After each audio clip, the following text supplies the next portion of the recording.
Hello to you and welcome to ABC4 News at 5. I'm Brian McElhatton. Sarah Murphy is on assignment. We want to thank you for joining us. Gut-wrenching news in Kearns. Unified Police arrested 2 adults for locking a child away in what arresting documents describe as a makeshift cell.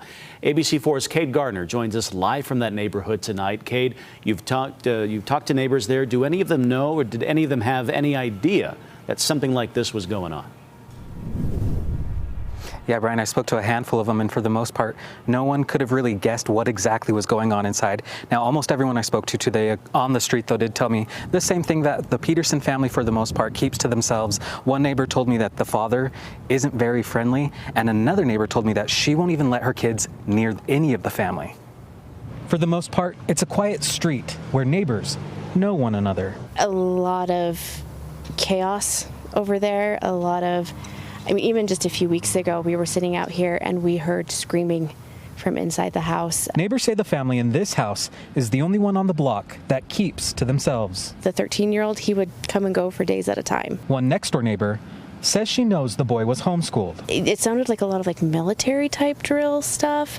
She would be out there giving marching orders, and she had him doing a lot of physical stuff out in the yard. But had no idea what was going on inside until officers arrived for a welfare check. And they went inside the home and they noticed these makeshift type cells inside the home. Sergeant Amy Ray says the boy's father, Travis Peterson, and stepmother, Melissa Gray, told officers they were scared for their safety, and that's why they locked the boy up in one of 2 cells. Up to 24 hours a day, to only be let out to use the restroom and to eat food.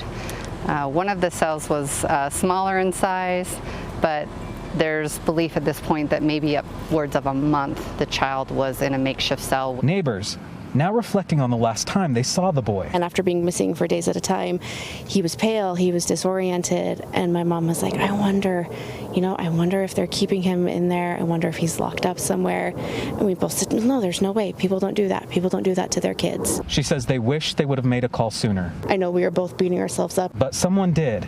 And the police encourage people to follow their gut and make those tough calls. As though you're reading a book. Paint a picture for me from beginning to end, what has happened, what you've seen, what you've heard, so I can best understand. And if our dispatchers know that, our officers know that, we can go in and make contact on those welfare checks. Neighbors say they're glad the child is okay, but still can't wrap their heads around it. I don't care what my son has done. I don't care what trouble he has caused.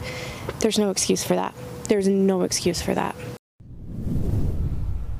So Peterson and Gray are both being held in the Salt Lake County Jail on felony child abuse charges. They're being held without bail, pending a pretrial hearing for those charges. Reporting live in Kearns, Cade Gardner, ABC4 News.